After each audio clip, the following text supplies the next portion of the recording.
Okay, today we will be replacing my basement floor with that's kind of a combination of carpet and a little bit of laminate there with a vinyl plank flooring that from Lifeproof. First step here, I should also mention I'm not a licensed contractor, as I'm sure all of you already know. First step though is to go ahead and rip up the old carpet. Extremely easy to do because everything is just tacked down, but I'm going to go ahead and show you here anyway. So I've already kind of started over here, and as you can see, carpet is just held on by these little tack strips down in the corner. So those are all nailed to the floor. So we're going to have to use a scraper or a pry bar to get all of those up. But otherwise, the carpet's just as easy as grabbing it and then just ripping things up. It's a super easy process to remove the carpet, and then of course you need to remove the pad underneath, which typically is not glued, but this one is not glued at all. It might be tacked down or strapped down in a couple of areas, but nothing major to worry about. So I'm going to go ahead and get the carpet up here, and I'm going to be cutting it in a couple of different sections to make it easier to haul out. So just kind of cut it right across there, as you can kind of see. And then I'll move all the way up to the end of the existing laminate right here, and then I'll be replacing that entire floor with the vinyl plank. Then I'm going to be moving the couch and all of that other stuff over, so just kind of jockeying some stuff around because it is insanely rainy right here right now and I can't get anything outside. So go ahead and get everything ripped up, and we'll show you that after I am done. So you can see I went ahead and just ripped up some of this carpet as of right now. So I just wanted to point out a couple of things. One, you're going to need a really sharp utility knife. The one that I'm using right now is just a simple utility knife. I did buy this a while ago. This is like a carpet cutter, but it's not very good. I think I got the cheap one or whatever. But anyway, so I went ahead and I ripped up the carpet here. There were a few spots, as you can see, where the pad was kind of glued or taped down.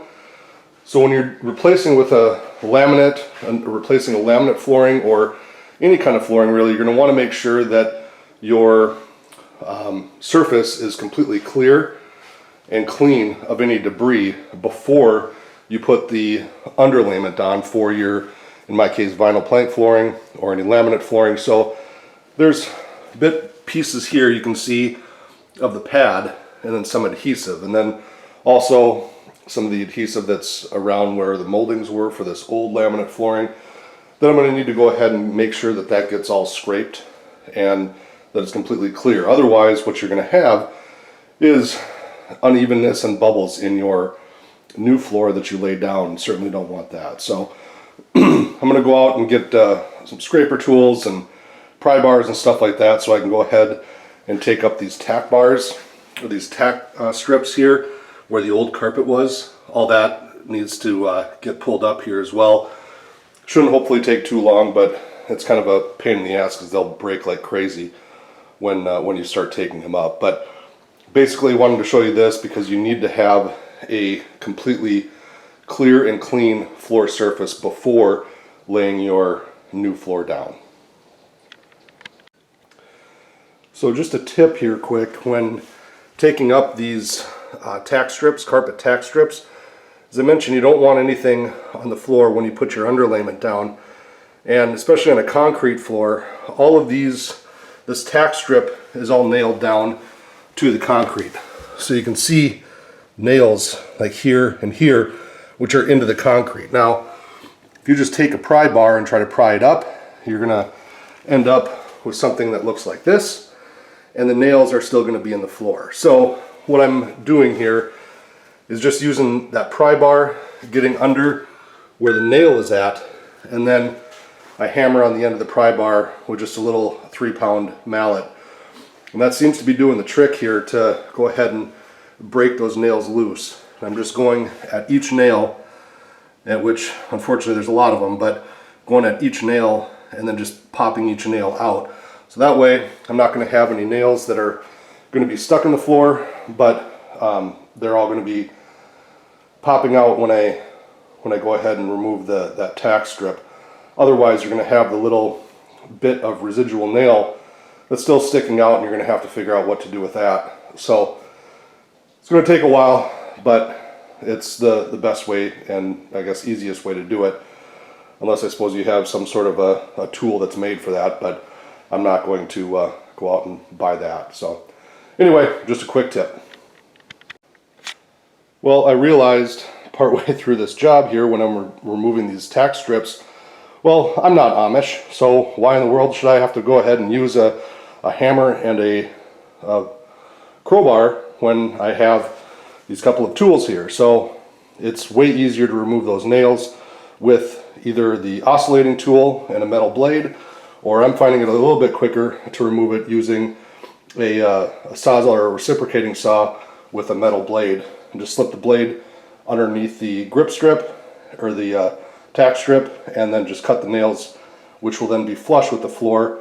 You're not going to have any of the nails popping up anyway. The other part of the nail can stay on the floor, no big deal. And so that's what I'll be doing here from now on, instead of sitting there hammering like crazy. So just another option for you if you happen to have these tools on hand, which I did. I just had to go get some blades, but way easier than using a crowbar and a sledge.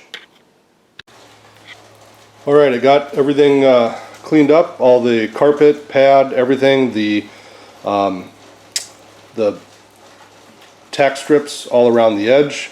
You had to use ultimately a combination of those couple of tools and the old crowbar hammer method. So now what I'm going to do is go ahead and first install the plates for the moldings that will transition, the transition moldings that will go from the new floor to the existing floor.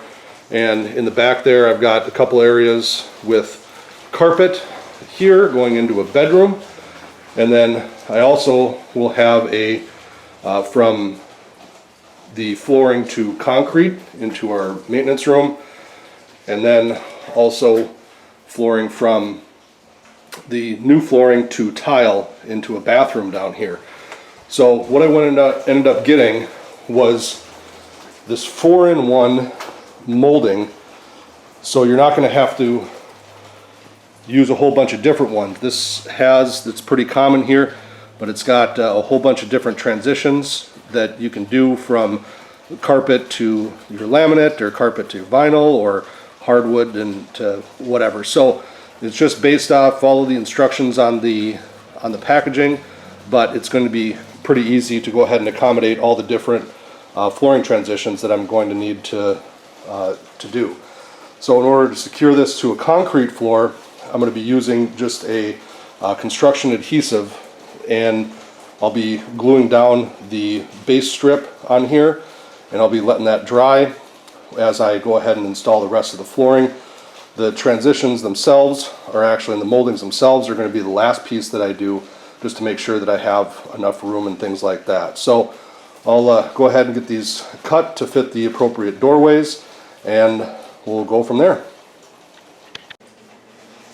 So now that I got everything glued down, I got the thresholds glued down, they're just going ahead and curing right now. What I'm going to do is go ahead and remove all the baseboards. So you're going to want to remove the baseboards so you don't have to, it'll be able to sit right on top of your new flooring that's sitting there. The other option is to not remove the baseboards, and then you can use a quarter round all the way around, but that's just extra materials, and I'm not trying to spend any more money on this project. So I'm going to go ahead and remove the baseboards here. Fairly simple, straightforward process. You can go ahead and use a crowbar if you have it. I did end up going out and getting this trim puller right here.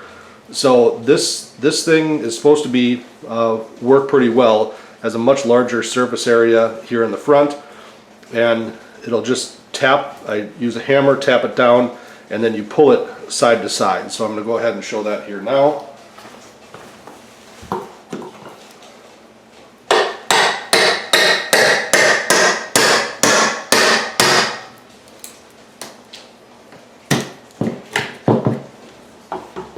course, I start in the corner, so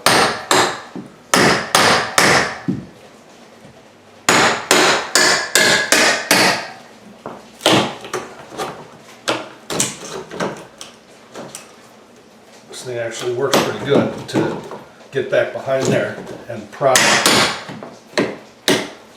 the baseboard away.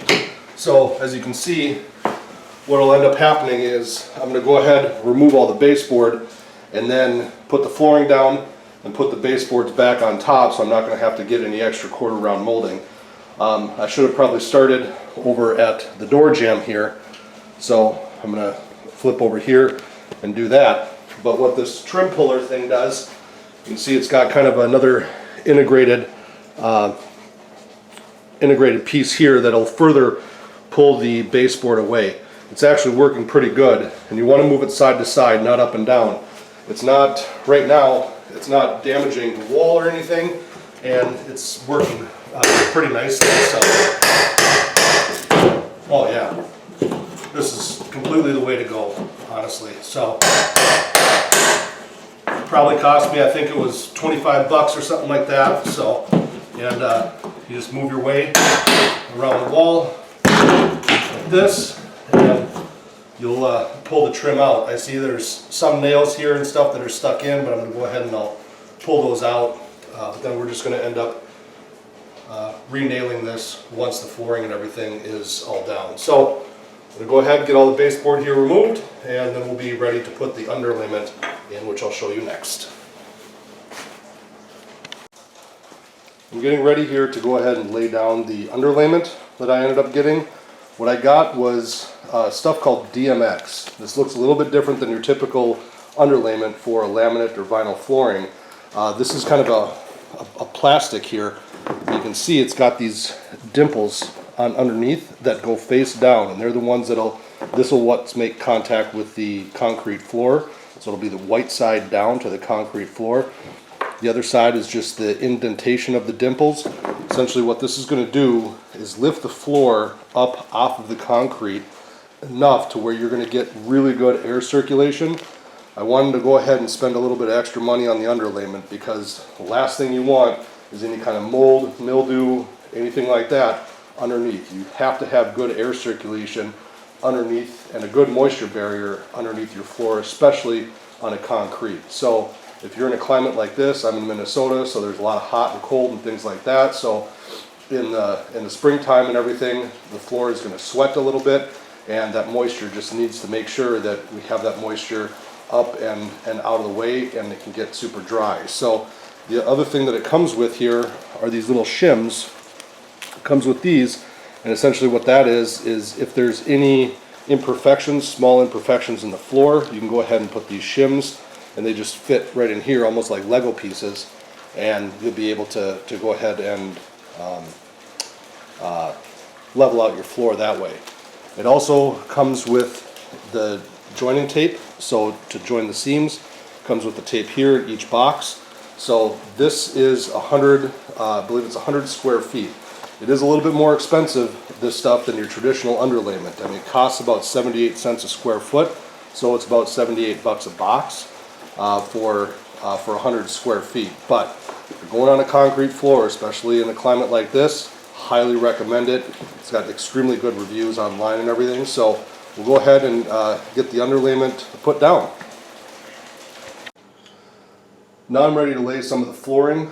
I've got some of the underlayment already laid down, but I need to get the flooring put so I can move some stuff onto the flooring, such as the fridge that you had seen earlier and things like that. But I'm going to go ahead and get started with this piece of the flooring here. So I went ahead and I cut the flooring. You don't want to go ahead and just join the boards together all at the same length. You want to have a good pattern and be able to stagger them. They're going to hold up much better that way, and you're not going to get as much flexing or anything as you walk on it. So my general rule of thumb is the one on the far side, the longest board. Most of these flooring come in 4-foot lengths. So the farthest one is 4 feet, then I just cut off a foot on each one. So it's 4 feet, then 3, then 2, then 1. I'm going to connect all those together so you almost have a stair step look to the flooring itself. And then you can go ahead and move down the line and start then back at the beginning here, and so on and so forth. A big thing to remember though, anytime that you're laying any laminate flooring or vinyl or anything like that, even hardwood, you need to make sure that you have proper spacing in order to allow for expansion. So really any home improvement store, you can go ahead and get what's called a flooring kit. They're going to come with spacers that look like this. The thick part of the spacer is a 1/4 inch, which is what's recommended with most floors, but you're going to want to make sure you check the manufacturer's recommendation. In my case, they say to use a 1/4 inch space from the wall, and then that's going to allow for expansion during the different temperatures. So you simply lay these pieces here, lay it up against the wall, and you'll move the flooring into place with those spacers such as that, and that'll be exactly a 1/4 inch. So they come with a whole bunch of these spacers like this. So I go ahead and, for the long pieces, go ahead and do 2 or 3, whatever you want, but making sure that it's going to be uniform all throughout down the wall.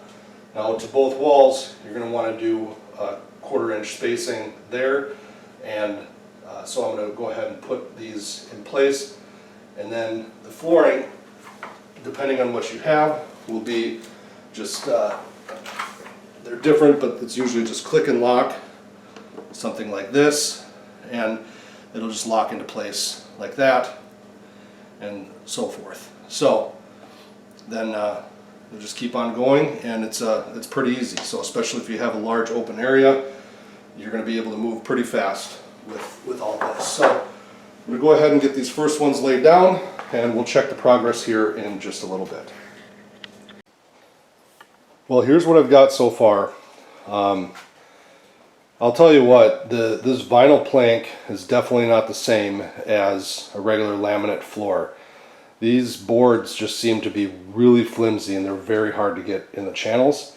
But I already bought everything, so, well, here we go. So, but as you can see, there's just there's a lot of staggering. I'm just going to add a couple more boards here, and then I'm going to need to move some of the furniture and things like that in order to get back over to that area. But if I were to do it again, I would probably end up getting just a regular laminate floor, just because this stuff is a bit more difficult seemingly to work with. And I don't know, maybe I'm doing something wrong, but it's usually pretty self-explanatory. So there's your tip here. I'll come back on with once I get a bit farther along and things like that. So, well, things look a little bit different now.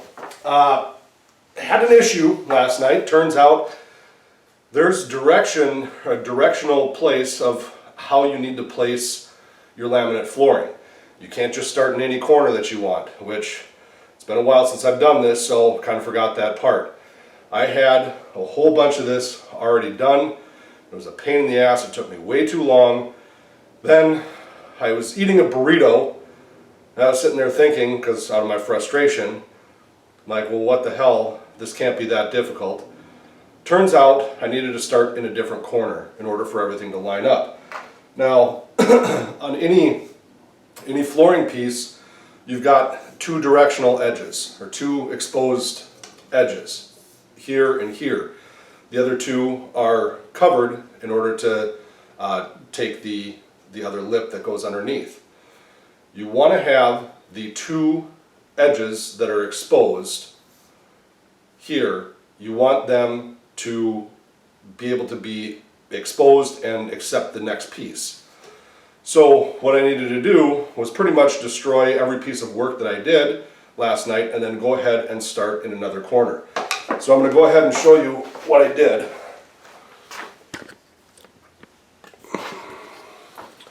So I have to start over here, and now as you can see, things are going to should be going a lot faster.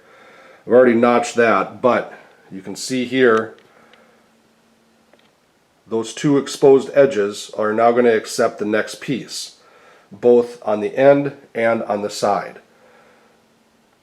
So you're going to want to make sure that you really pay attention and you think out where you're going to start, because I still, as if you remember, this was all covered, and I needed to rip it up and start again. I needed to do the job right. So I'm going to go ahead, start in the corner that I just showed you over here, and then move this direction, and things should then go a lot faster once I'm done with all the little cuts and things like that. Once I'm in an open area, it'll go a whole ton faster. So I'm going to go ahead, keep getting moving on this, but needed to let everybody know because there's definitely a reason why you need to start in a particular corner. It makes your life a whole lot easier.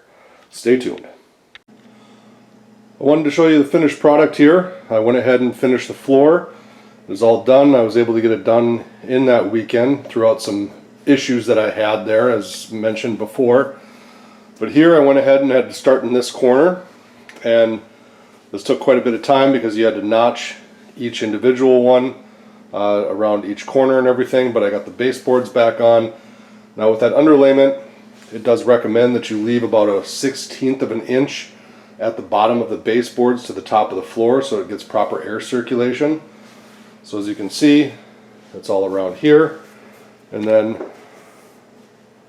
all throughout the room to the front of the room. Now the one area here, if you remember, I went ahead, I started in that corner, then worked this way, then up the side of the bar here. Now where I came into a little bit of an issue was right here, because you can't really go backwards as was shown before. So what I needed to do was then I ended right around the corner here, then started again at the bottom of the stairs and worked my way this way to connect about where the garbage can is right there. And that connection, it was just one piece, one small piece, and I was able to get it fit in there to make that the complete uniform. So overall, the project turned out really well. The flooring, the vinyl plank flooring, as I mentioned before, is a little bit flimsier than a laminate, but it holds up a lot better under moisture, and it is completely waterproof versus a laminate floor which only the top part is typically waterproof and then the underneath is not. But in the basement, where I know I'm going to probably get quite a bit of moisture, wanted to make sure that I got a completely waterproof solution just to make sure it lasts. But overall, real happy with the life proof. So go ahead, drop your comments, anything below, and subscribe to my channel for more information and more videos. Thank you for watching.